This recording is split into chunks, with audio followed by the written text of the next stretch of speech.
everybody, so today we're moving on from our study of samurai's life and moving on to a comparative lesson where we're going to compare codes of both knights and samurais. So the knights had a code of chivalry and the samurais had a code called bushido. And these codes were lists of words, lists of values that the knights and the samurais both swore to live by once they joined. So for example, one of the elements of the knight's code of chivalry might be being chivalrous. So everyone's going to get a slip of paper and on it you will either have one of the elements, so for example the word chivalrous, or you will have a synonym of the word. So for example, the synonym of chivalrous might be gentlemanly. Now these are two different words but they have the same meaning.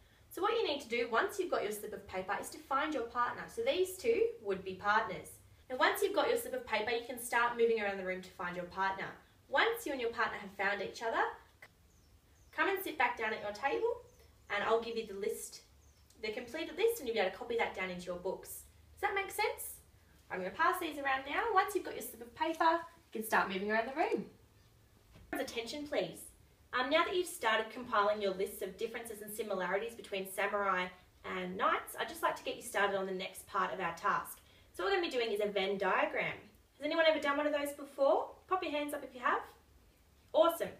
So what a Venn diagram is, it is two circles that overlap in the middle.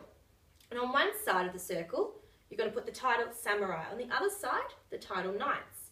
And what you need to do is to organise the information that you've collected into either only the samurai did this, only the knights did this, or both samurai and knights did this. So for example, using the codes that we talked about earlier, in the middle you could place something along the lines of both knights and samurais used codes to govern their behaviour. Then on either side, you could include the aspects of the codes that were different from each other. So for example, the knight's code has about 12 elements in it, whereas the samurai code only has 8. So that means that there's 4 that can go on the knight side that the samurai don't use. It's really important as well that you use dot points to help organise all your information. Does anyone have any questions about that one? If you do, just pop your hand up and I'll come around to help you. Alright, keep working.